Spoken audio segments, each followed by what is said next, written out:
নমস্কার বন্ধুগণ, আজকের এই ক্লাসটিতে তোমাদের প্রত্যেককেই স্বাগত জানাই।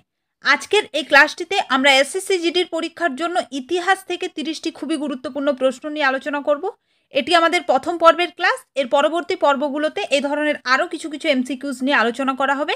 তো যারা এখনো পর্যন্ত আমাদের চ্যানেলে যুক্ত হওনি, প্রত্যেকেই চ্যানেলটিতে যুক্ত হয়ে যাও এবং প্রত্যেক সোমবার তোমরা কারেন্ট অ্যাফেয়ার্সের ক্লাসটা করো, যেখানে সাপ্তাহিক কারেন্ট অ্যাফেয়ার্সের ক্লাস দেওয়া হয়। এছাড়াও জিকের যে সমস্ত টপিক ক্লাসগুলো করানো হচ্ছে সেগুলো সমস্ত পরীক্ষার জন্য ভীষণ ইম্পর্টেন্ট। তো সেই ক্লাসগুলো অবশ্যই প্রত্যেকে অ্যাটেন্ড করবে এবং আমাদের প্রত্যেকটা ক্লাসের পিডিএফ টেলিগ্রাম চ্যানেলে পেয়ে যাবে। তো যারা যারা এখনও টেলিগ্রাম চ্যানেলে যুক্ত হয়নি, অবশ্যই টেলিগ্রাম চ্যানেলে যুক্ত হয়ে যাবে। তো দেখো এখানে প্রথম প্রশ্ন কি রয়েছে। এখানে প্রথম প্রশ্ন যেটা রয়েছে সেটা হচ্ছে তরাইনের প্রথম যুদ্ধ কাদের মধ্যে হয়েছিল।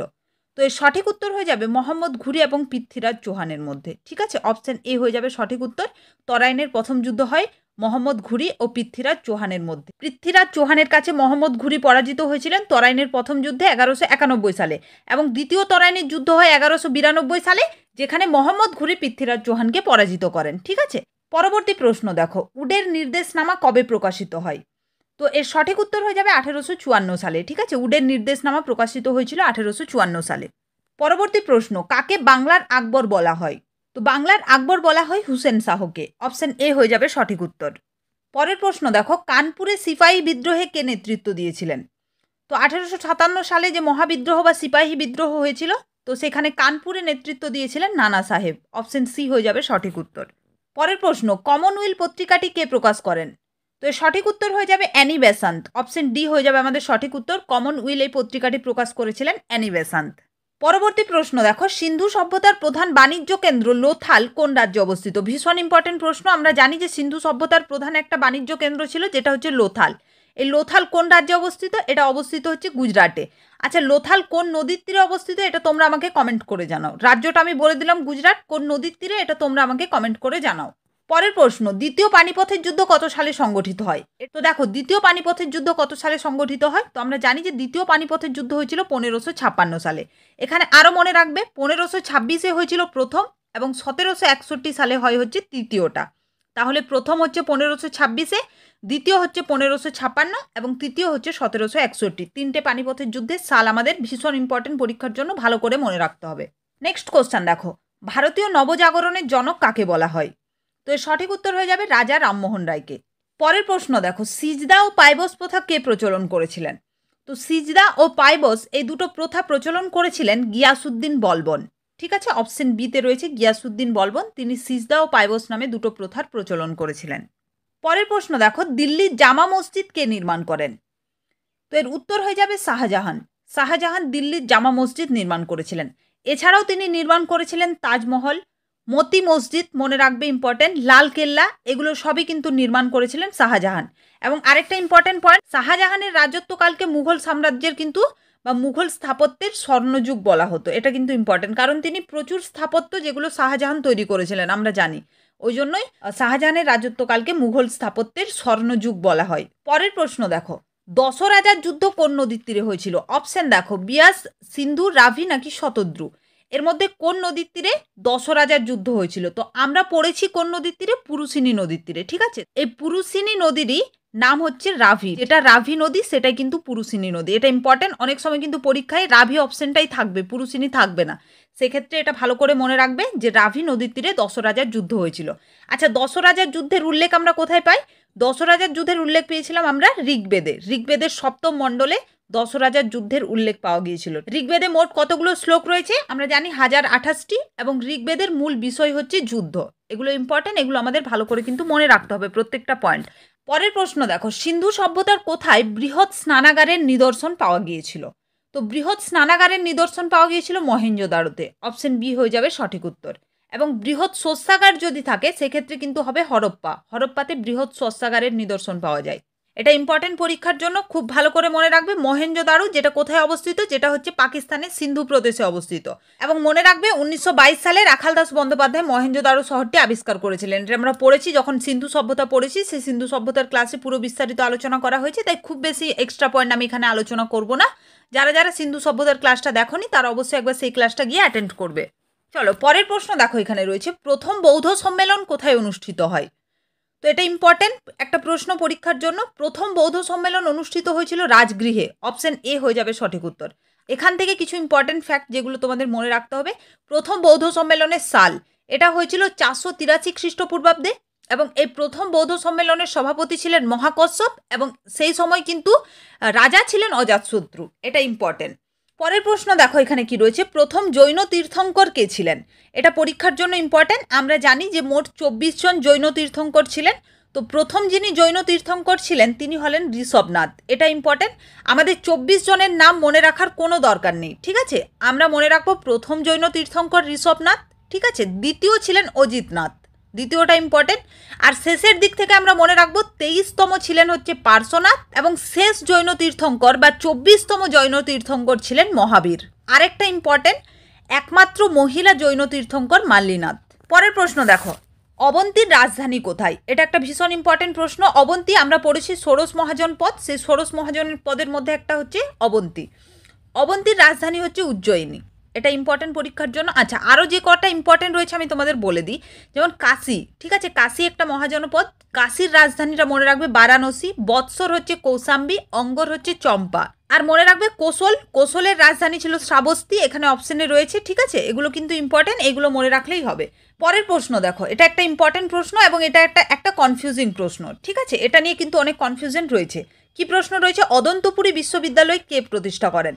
এটা দেখো, অনেকে বলে থাকেন যে অদন্তপুরী বিশ্ববিদ্যালয় প্রতিষ্ঠা করেন গোপাল, আবার অনেকে বলে থাকেন যে বিশ্ববিদ্যালয়ের প্রতিষ্ঠাতা ছিলেন ধর্মপাল। কিন্তু অ্যাকচুয়ালি যে অ্যান্সার সেটা কিন্তু হবে গোপাল, ঠিক আছে? এটাই একমাত্র সঠিক উত্তর। এবার বাকি যদি অপশনে ধর্মপাল দিয়ে দেয় তো সেটা পুরোপুরি অপশনের ওপর ডিপেন্ড করবে। কোনো সময় কিন্তু গোপাল ধর্মপাল একসঙ্গে অপশনে থাকবে না। তো যদি থাকে আমার মতে ফার্স্ট প্রায়োরিটি গোপাল হওয়া উচিত, কারণ অদন্তপুরী বিশ্ববিদ্যালয় গোপালই প্রতিষ্ঠা করেছিলেন, ঠিক আছে? এটা ইম্পর্টেন্ট। আচ্ছা, ধর্মপাল যে দুটো বিশ্ববিদ্যালয় প্রতিষ্ঠা করেছিলেন সেগুলো জানবে। তিনি বিক্রমশিলা মহাবিহার প্রতিষ্ঠা করেছিলেন, এছাড়াও হচ্ছে সোমপুর মহাবিহার। এই দুটোর প্রতিষ্ঠাতা ছিলেন ধর্মপাল। এছাড়াও মনে রাখবেন নালন্দা বিশ্ববিদ্যালয়, যেটা বিহারে রয়েছে, নালন্দা বিশ্ববিদ্যালয়ের প্রতিষ্ঠাতা ছিলেন হচ্ছে প্রথম কুমারগুপ্ত। এছাড়াও আমরা জানি জগদ্দল বিশ্ববিদ্যালয়, যেটার প্রতিষ্ঠাতা ছিলেন রামপাল। এগুলো কিন্তু ইম্পর্টেন্ট। পরের প্রশ্ন দেখো এখানে কি রয়েছে, মহাবীরের মাতা কে ছিলেন? তো দেখো, মহাবীর আমি একটু আগে আলোচনা করলাম, তিনি ছিলেন শেষ জৈন তীর্থঙ্কর বা 24তম জৈন তীর্থঙ্কর। তো মহাবীরের মাতা ছিলেন ত্রিশলা। আচ্ছা, এখানে কিছু মহাবীর সম্পর্কে আমরা কিছু তথ্য জানবো। মহাবীরের আসল নাম ছিল বর্ধমান। মনে রাখবে জন্মগ্রহণ করেছিলেন 540 খ্রিস্টপূর্বাব্দে বৈশালীর কুন্দগ্রামে। পিতা ছিলেন সিদ্ধার্থ এবং মারা গিয়েছিলেন পাবানগরে 72 বছর বয়সে, ঠিক আছে? পাবানগরটা কোথায়? বিহারে। বিহারের পাবানগরে 72 বছর বয়সে মারা গিয়েছিলেন। পিতার নামটা ইম্পর্টেন্ট, পিতার নামটা মনে রাখবে সিদ্ধার্থ, এবং মাতা ছিলেন ত্রিশলা। পরের প্রশ্ন দেখো এখানে কি রয়েছে, ভারতের নেপোলিয়ান কাকে বলা হয়? এটা ভীষণ ইম্পর্টেন্ট প্রশ্ন, বারবার পরীক্ষায় এসেছে। ভারতের নেপোলিয়ান নামে কে পরিচিত ছিলেন বা ভারতের নেপোলিয়ান কাকে বলা হয়? তো দেখো, ভারতের নেপোলিয়ান বলা হয় সমুদ্রগুপ্তকে, ঠিক আছে? V.A. স্মিথ সমুদ্রগুপ্তকে ভারতের নেপোলিয়ান বলে আখ্যা দিয়েছিলেন। সমুদ্রগুপ্ত গুপ্ত সাম্রাজ্যের শ্রেষ্ঠ শাসক আমরা জানি, ঠিক আছে? কয়েকটি উপাধি ইম্পর্টেন্ট সমুদ্রগুপ্তের উপাধি, যেগুলো পরীক্ষার জন্য ইম্পর্টেন্ট। কবিরাজ উপাধি সমুদ্রগুপ্ত ধারণ করেছিলেন। পরক্রমাঙ্ক, এছাড়াও আমরা জানি সমুদ্রগুপ্তকে কি বলা হতো? লিচ্ছবি দৌহিত্র। এবং মনে রাখবে গুপ্ত সাম্রাজ্যের শ্রেষ্ঠ শাসক ছিলেন সমুদ্রগুপ্ত। আর মনে রাখবে গুপ্ত সাম্রাজ্যের প্রতিষ্ঠাতা ছিলেন শ্রীগুপ্ত। এখানে অপশনে রয়েছে শ্রীগুপ্ত ছিলেন গুপ্ত সাম্রাজ্যের প্রতিষ্ঠাতা। নেক্সট দেখো, এখানে রয়েছে পাল বংশের প্রতিষ্ঠাতা কে ছিলেন? পাল বংশের প্রতিষ্ঠাতা ছিলেন গোপাল। অপশন সিতে রয়েছে, ঠিক আছে? গোপাল, যেটা আমি একটু আগে আলোচনা করলাম যে তিনি অদন্তপুরী মহাবিহারের প্রতিষ্ঠাতা ছিলেন। পরবর্তী প্রশ্ন দেখো, রাষ্ট্রকূট বংশের প্রতিষ্ঠাতা কে ছিলেন? রাষ্ট্রকূট বংশের প্রতিষ্ঠাতা ছিলেন দন্তি দুর্গ। অপশন বিতে রয়েছে দন্তি দুর্গ, তিনি ছিলেন রাষ্ট্রকূট বংশের প্রতিষ্ঠাতা। আচ্ছা, এই যে বিভিন্ন রাজবংশ, এই রাজবংশের প্রতিষ্ঠাতা শ্রেষ্ঠ সম্রাট শেষ সম্রাট কে ছিলেন? এই ক্লাসটা আমি কাল পরশুর মধ্যে তোমাদের দিয়ে দেবো, সেখানে এই কনসেপ্টগুলো তোমাদের পুরো ক্লিয়ার হয়ে যাবে, ঠিক আছে? এই যে পাল বংশের প্রতিষ্ঠাতা, রাষ্ট্রকূট বংশের শেষ রাজা, এরকম কিন্তু প্রশ্ন পরীক্ষায় আমরা প্রচুর দেখতে পাই। তো সেই টপিকটা আমি তোমাদের পুরো ক্লিয়ার করে দেবো, সেই টপিকটা নিয়ে কোনো চাপ নেই। ক্লাসটা আমি কাল বা পরশুর মধ্যে একদম করিয়ে দিচ্ছি, ঠিক আছে? তাহলে রাষ্ট্রকূট বংশের প্রতিষ্ঠাতা ছিলেন দন্তি দুর্গ, আর শেষ রাজা মনে রাখবে শেষ শাসক ছিলেন হচ্ছে অমোঘ বর্ণ। এটা ইম্পর্টেন্ট রাষ্ট্রকূট বংশের। পরের প্রশ্ন দেখো, গঙ্গাইকোন্ড উপাধি কে ধারণ করেছিলেন? ইম্পর্টেন্ট প্রশ্ন। গঙ্গাইকোন্ড উপাধি ধারণ করেছিলেন প্রথম Rajendra Chola. Clear? Option C হয়ে যাবে আমাদের সঠিক উত্তর।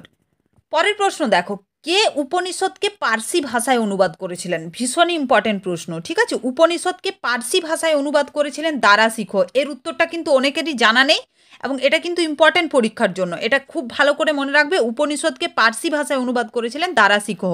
এই প্রশ্নগুলো কিন্তু এসএসসি জিডি পরীক্ষার জন্য খুব ইম্পর্টেন্ট। আমাদের রাজ্য সরকারের পরীক্ষার জন্য ইম্পর্টেন্ট না হলেও কিন্তু এসএসসি জিডির জন্য এগুলো ইম্পর্টেন্ট। এবং যেহেতু এটা এসএসসি জিডির ক্লাস, তাই সমস্ত প্রশ্ন কিন্তু এই ধরনেরই রাখা হয়েছে যেগুলো এসএসসি জিডির পরীক্ষার জন্য ইম্পর্টেন্ট। নেক্সট দেখো, ঔরঙ্গজেব কবে মারা যান? ভীষণ ইম্পর্টেন্ট প্রশ্ন। ঔরঙ্গজেব মারা গিয়েছিলেন 1707 সালে। ক্লিয়ার? অপশন বি হয়ে যাবে সঠিক উত্তর। এরপরে দেখো, 1857 সালের মহাবিদ্রোহের সময় গভর্নর জেনারেল কে ছিলেন? এটাও ইম্পর্টেন্ট প্রশ্ন। এটা বহুবার এসএসসি জিডির পরীক্ষায় এসেছে। প্রিভিয়াস ইয়ারের প্রশ্ন দেখলে দেখতে পারবে এই প্রশ্নটা অনেকবার পরীক্ষায় এসেছে। 1857 সালের মহাবিদ্রোহের সময় গভর্নর জেনারেল ছিলেন লর্ড ক্যানিং। অপশন এ হয়ে যাবে সঠিক উত্তর। ক্লিয়ার প্রত্যেকের? পরের প্রশ্ন দেখো, মুঘল সম্রাট আকবর কবে মারা যান? এটা একটা পয়েন্ট, ঠিক আছে? আমরা দেখেছি যে ঔরঙ্গজেব কবে মারা যান, এই প্রশ্নটা বহুবার পরীক্ষায় এসেছে, কিন্তু এটাও জানতে হবে আমাদের সম্রাট আকবর কবে মারা গিয়েছিলেন। সম্রাট আকবর মারা গিয়েছিলেন 1605 সালে, ঠিক আছে? তারিখটা মনে রাখবে 27শে অক্টোবর। 1605 সালের 27শে অক্টোবর মুঘল সম্রাট আকবর মারা যান। তাহলে ঔরঙ্গজেব হচ্ছে 1707 সালে এবং মুঘল সম্রাট আকবর 1605 সালে। নেক্সট দেখো, ক্যাবিনেট মিশন কবে ভারতে আসে? সালটা ইম্পর্টেন্ট। ক্যাবিনেট মিশন ভারতে এসেছিল 1946 সালে। কোথায় রয়েছে? অপশন সিতে রয়েছে। ক্যাবিনেট মিশন ভারতে আসে 1946 সালে। নেক্সট দেখো, ইলোরা গুহা কোথায় অবস্থিত? এটা ইম্পর্টেন্ট প্রশ্ন। এখানে দেখো, এখানে যেগুলো রয়েছে অপশন আগ্রা, দিল্লি, আমেদাবাদ, ঔরঙ্গাবাদ, এভাবেও থাকতে পারে, আবার তোমাদের রাজ্যের নাম দিয়েও থাকতে পারে। দুটোই আমি তোমাদের বলে দিই। ইলোরা গুহা হচ্ছে ঔরঙ্গাবাদে রয়েছে। ঔরঙ্গাবাদ কোন রাজ্যে রয়েছে? মহারাষ্ট্র। তাই রাজ্যটাও মনে রাখবে, মহারাষ্ট্র রাজ্যে ঔরঙ্গাবাদে। নেক্সট দেখো, মহাত্মা গান্ধীকে কে প্রথম জাতির জনক বলে সম্বোধন করেছিলেন?